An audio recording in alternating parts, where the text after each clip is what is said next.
Welcome back to Make Me a Fan. I'm the Jag. I'm Pete. And today we are interviewing one of the most prolific and gifted talents in all of Southern California. We're talking about the 2019 SoCal Rookie of the Year. We're talking about the Fist Combat Champion, okay? We're talking about none other than the amazing Slice Boogie. Slice, how you feeling today, brother? I'm chilling. Queens is in the building. Slice Boogie, you already know, man. You said Queens, man, but I just said a lot of SoCal just there. SoCal Rookie of the Year.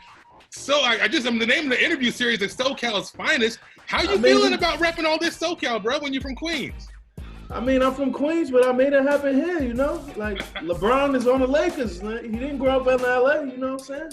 All right. It's funny because my kid just now, he said, oh, wait, you're interviewing Slice Boogie? Like, as soon as I said Slice, he just said it because, dude, you have a following and a presence, and people see you and they see you do your thing in the ring and they hear you work the mic and they take notice. And so I'm going to start with kind of a weird question, Pete. What do you think, aside from your Queens, right, background, what do you think makes you stand out so much amongst the rest of SoCal's Finest? I just think when I come through that current, I'm turned up already. Like I'm in the moment. A lot of people, they worry too much about the wrestling and they forget who they are, And it has to be interactive. Like maybe one day, if I'm lucky and I do get signed, I won't be able to interact with the crowd as much as I can now. You know what I mean? I have all the freedom in the world to entertain. I have guidelines to follow, but people are just scared to interact with the crowd. I'm not scared to get booed. A lot of people want to be loved. I don't care. People start booing me in the beginning of the match. By the end of the match, they like me, and I don't care. I'm going to do my thing regardless. I can see that. Now, I know Pete had a question because you just had a couple of matches down there in San Diego. Go ahead, Pete. Well, yeah. So how was it to win the Fist title? How was it to wrestle Nick Gage a little bit later after that? I mean, it was my first belt, my first title belt. I challenged for the Santino's title twice and came up short, But to win this belt and then defend it in the same night, it felt good, It felt good. Like, I'm only a year and change in this business, and for a company to trust me with the heavyweight, the main title, it feels good. Like, and quarantine's going on, everyone's not available, but I'm trying to wrestle all the top names and show them. I'm still learning. Obviously, a year and change. I'm not going to be, AJ Styles. That's 20 years in the game. You know what I'm saying? But I feel like I'm going to make a splash faster than most. That's how I feel, and I have to. Now, Nick Gage is a big name, though. So, I mean... Yeah, and what I was going to say is what is it like to be in the ring and then hear for whom the belt holds and know that you're going to have to go toe-to-toe with Nick Gage? I mean... We were gonna start it in the ring, and we just started it on the outside and got it popping, And I'm not scared. That's the thing. I think a lot of people are scared of the moment. If we're gonna brawl, we're gonna brawl. You know what I mean? I'm not gonna die. We just wrestling. A lot of people ain't tough. I'm not a deathmatch guy, but I could take it to the next level. I might not for be, sure. That match that was a fantastic match you wrestled with Nick. I mean, you went toe to toe with one of the toughest guys, and I'm just saying, I think that says a lot. With you just being less than 2 years in, and you're already wrestling top talent. What does that say? I mean, that is why you're on SoCal's Finest. I think it says he got a rocket strapped to his back. That's what I think. And exactly. I mean, I keep saying prolific and gifted, and that's not an understatement because you have wrestled a lot of places and a lot of people. We're talking about Ground Zero. We're talking about, obviously, Santino Brothers. We're talking about GCW, right? Even just wrestling at, what do we call it, Pete? The Ukrainian Cultural Center? Or the White Claw Cultural Center. How was that, man? What was that like wrestling at the White Claw Cultural Center for GCW? What was that experience like? It was lit. When I came out, the crowd gave it to me. You know what I mean? I'm not too excited about wrestling in those scrambles because it's kind of hard to work with like 6 minds putting a match together. Sure. Yeah. And then I'm the new guy, so I'm trying to remain humble, but then it's a hassle. But the crowd gave it to me. My brother came to see me for the first time ever wrestle. Amazing. And I feel what a building to do that. That's amazing. Yeah. He didn't have to come to like the the 10 people at the show, Lucha Libre show. You know, he got to come to see like, oh, maybe I'm doing the right thing to be on the show. You know what I mean? For sure, man. And that crowd is hyped, dude. That crowd is giving you all kinds of energy. And that was a hell of a match, man. I know I took a couple videos and posted them and people were retweeting it because even your style, I would say, is a hard-hitting style. So while there's a lot of high-flying stuff in GCW, there's a lot of deathmatch stuff. Your stuff was more just like punch him in the mouth kind of a style. And is that what you feel like? How do you describe your style, like what you do in the ring? I mean, I like to just bring the fight, and I want to show I'm athletic. I'm not the greatest technician. I'm not gonna roll you up in a knot like Zack Sabre. You know, I don't know how to. That's not my style. I don't have time to master that style right now, because that takes 10 years. I'm not. Whatever I got, I'm gonna give it to you. You know what I mean? I'm athletic. I played ball my whole life. I could jump. I could fight. I've been in the streets. I'm not scared. And I want my style to just to represent who I am. Will I put someone in the camel clutch? If I could crank something, I'm gonna crank it. But yeah. I feel like my style is just tough and athletic. You know. So let me take this one real quick. Yeah. If there's anybody that you could wrestle in a singles match at GCW, shoot your shot right now, because maybe Brett's watching. Who would you like to wrestle? Would you like to wrestle maybe like Dickinson or Eddie Kingston, or do you want to maybe wrestle Mance Warner? Like who do you think you could put an extraordinary match on with anybody from the GCW lineup? I think Tony Deppen. 100%. He is easily one of the top. First time live, he's good. I think I could go toe to toe with Dickinson. I think I could have good matches with these guys. Well, I don't know. I think I need some work. Obviously, everybody's rusty, can't train, but I think that I show up to these matches. I'm showing up. Sure. You might not remember everything, but you're gonna remember some moments, and I could give just as good as I could take. And I think that's the story. You know, I'm gonna take a beating. I'm gonna give a beating. All right. Absolutely. Now you said Pete, you said Eddie Kingston, who's another New York guy, right? Mm-hmm. And so the battle, New York versus New York, would be kind of cool to see. But one thing that I don't know, Slice, and if you're comfortable sharing it, maybe tell the story of how you came from New York to Southern California. What brought you out here? Was it wrestling or was it something else? Nah, I just I had just basically just had to leave New York. Like things weren't going good. You know, I kept getting into trouble. I had lost my apartment because of some bogus housing law. I couldn't get a new apartment, and my sister said, just start over in LA. My sister lived out here. And I'm like, what do I have to lose? I could always come back. And I came out here not to wrestle. I didn't start training until I lived here for like 3-4 years. And I only went to train as a joke. You know what I mean? Because I got back into wrestling. Because I've been watching wrestling since I was born. And then I stopped for mad years. So like after like Okada, same like us. Yeah, during the 2010s, I wasn't watching. Yeah, I would catch Taker Sean, I would catch the big matches, but I wasn't watching weekly. But then Okada Omega happened, part 1, and I fell right back into wrestling. Then the Royal Rumble with AJ, a lot of shit was getting lit again. So I was back into wrestling. And I just went to train just for shits and giggles, and I was the best one there. I'm like, fuck it. What do I have to lose? You know? How'd you find your way to Santino's? You said you went to train as a joke. Did you see an ad or you saw something online? Somebody told me about the one-day class. Somebody told me about the one-day class, and I was like, all right. Because I was the only other wrestling school I could find online was Hard Knocks or something like that, and they wouldn't pick up the phone. I'm like, let me go to this place.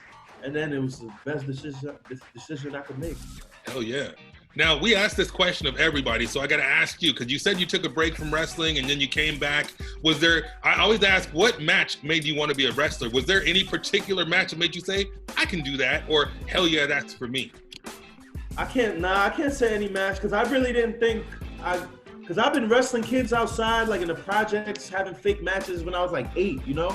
And then, in the playground, we had the foam right by the monkey bars. I was jumping off that shit, blow, elbow drop. So yes. I knew I could physically do it, but I didn't know if I could make it on the scene or if I could make it a career. Or you know what I mean? No match made me. It was just I was doing it as a kid, and I just wanted to try it out. I didn't think a match made me believe I could do it, because these guys, I never thought I could be a wrestler. I thought I could make the NBA before I could be a wrestler. I never thought of being a wrestler. That's crazy. Okay, so now I got to ask you the other half of that question, okay? There's actually a two-parter, but I'll go with the first part. If you could team, Pete already talked about GCW, but if you could if you could wrestle, if you could have any opponent in the world, past, present, future, living, dead, who would you like to wrestle and why? Ever? Ever. Damn. Forever, ever? Yeah. Forever. That's a hard one, man. I mean, I have two answers. One, like as a fan, Undertaker is my favorite wrestler of all time. So I think it would be, he doesn't really have bad matches with smaller guys. No. Almost never. If you pay attention, him and Shawn, I'm like Shawn's size, 6 feet, 220, 215. Who I think would have like the best match, I think maybe like a Shawn. I think Shawn elevated everyone he wrestled. Shawn Michaels.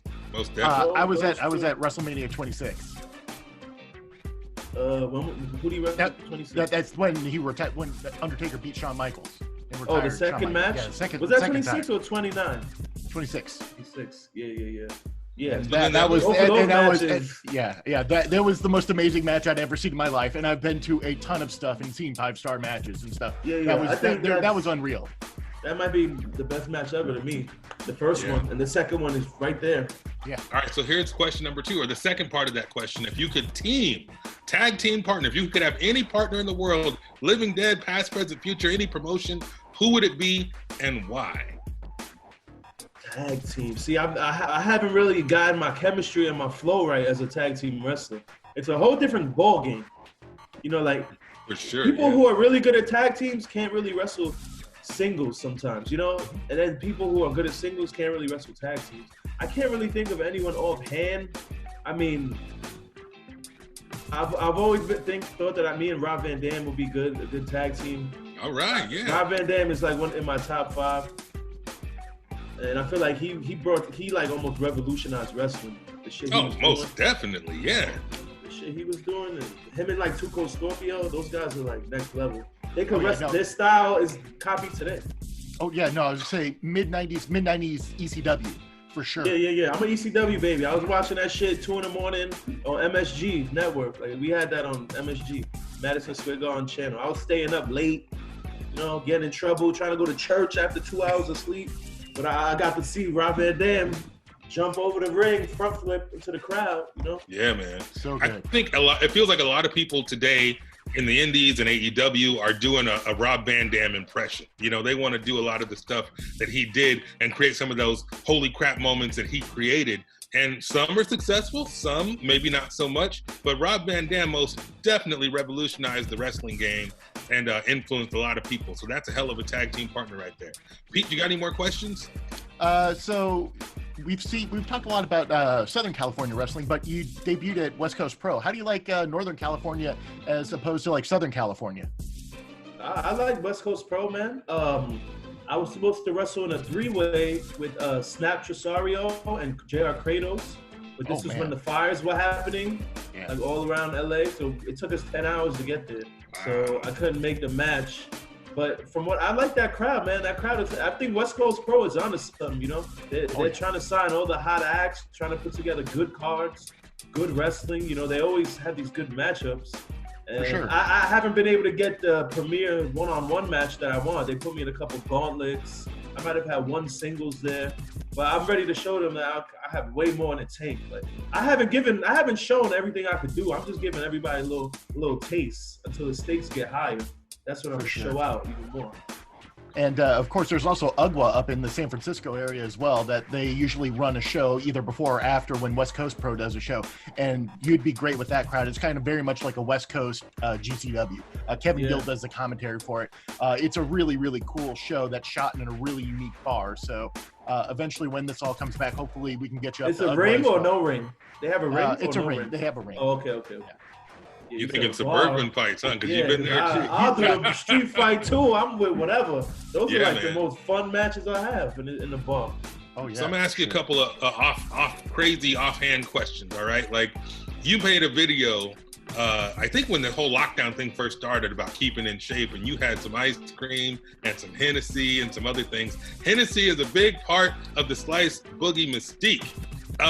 Where did that come from? Obviously, the black community, we love Hennessey, right? And as a stereotype, sure, but there's some truth to it, all right? But where'd the Hennessey come from as part of the Slice Boogie, mantra? I mean, I've been drinking Henny on the block outside since I was like 17, 16 years old. Like, that's what we do. I'm from the hood. Like, my character, I'm a nicer guy in person than my character would suggest, you know? Because when I'm turned up with my character, I don't care about anybody. I only care about me. But I'm from the hood. Like, we rarely drink Henny. I've been through a lot of street shit.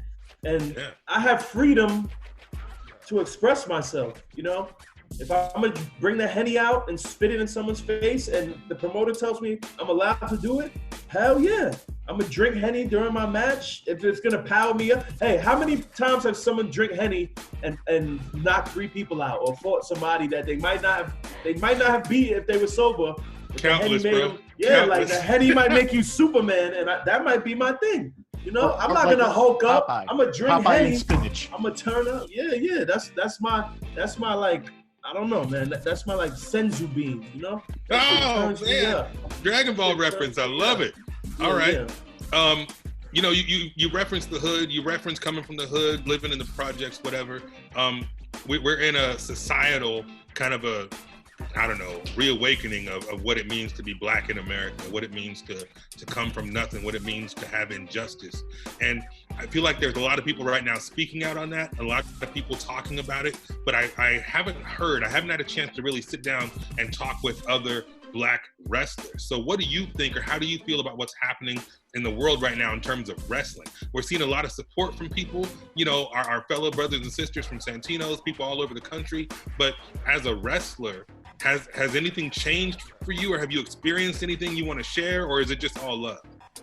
I mean, I've never experienced racism because I'm Puerto Rican, so I think some people think I'm black. I mean, obviously Puerto Ricans, we have black blood, we have Native blood. European. That's kind of where I was going, man. We always, we kind of include. Yeah. I mean, I grew up in the projects, like all my like 90% of my friends are black, you know? Yeah. Whether it's African American, Jamaican, whatever. Like, I feel like as society, we're slowly getting better, but it just depends where you are, because you never know if someone's racist deep down. You never know if they're a predator. There's so much shit going on, and sometimes people expose themselves as being racist. Yeah, for sure. And then other times, people like to accuse others of being racist, and it's not always accurate, you know? Yeah. So I just feel like we're slowly getting better. Mm-hmm. But there's a lot of work to be done. And that's also like the LBGT community. I'm straight, but I feel like if you support Black lives, you got to support people just for trying to be who they are, you know? Oh, for sure. Without talking politics, you know what I mean? Exactly. If you want to be a Christian, you can be a Christian. If you want to be straight, gay, whatever, like you should be allowed to be who you are as long as you're not hurting anybody, you know? Yeah. So I think wrestling is slowly moving forward.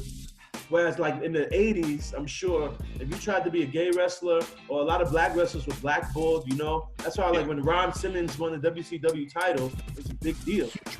Huge moment. Big deal. Yeah. Even Kofi, Kofi, absolutely. Like these are like, it's a big deal, And I feel like there's a lot of black wrestlers now in the indies who are coming up, and like the major companies are gonna have no choice but to sign them. Oh, for sure. I mean, in my experience, which is very limited, I haven't been to New York, and I know a few people from there, but the black community and the Puerto Rican community was very much intertwined. So I wasn't trying to just lump you into the black experience, but seeing as how you grew up in a similar neighborhood, similar background, I felt like you could speak on that a little bit. But, black and Puerto Ricans in New York are more tight-knit, I would say, than like black and Mexicans here. They mix too, but I feel like a lot of times they're separate, and it's just like the life in New York is a little different. Like New York and Puerto Ricans blend a little more. They intertwine a little more. Not as much violence towards each other, except maybe in jail or something like that. Yeah. All right, Pete, I'm out of ammo, man. You got any more questions? I don't. Slice, this has been amazing. Thank you so much for your time, man. We look forward to your return to the ring. We look forward to you winning the Santino's title as well. Ray screwed you over. Ray screwed you over on that, and you deserve like either no DQ or somebody's got to be banned from ringside. Something's got to happen, because you've got to have the title because you're the man. Is there anything you want to say to Ray Rosas as you get ready? Once wrestling comes back, you want to give him a warning or just talk a little bit of trash? Or I heard he was retiring and then he's unretiring. I don't know what's going on with Ray, man. I'm sure Ray might want to retire. You know, he's sitting at home being a family man. He might be done. You know, Ray's had a hell of a career, but I'm next. I'm up next. You know, I'm the man now. Yeah, right. Everyone in Cali knows me soon. When I wrestle in New York, it's gonna be a zoo. They're gonna be scared. I'm gonna have like 100 goons in the crowd. What are they gonna do? Like, nobody's gonna. I'm gonna take the United States over, and then hopefully I could travel, man. My dream is to wrestle in Japan. That's a big dream. I think it could happen. We know it's going to happen. We will help you in any way we can to help you get to Japan because you deserve to wrestle there because you are that level and more than that.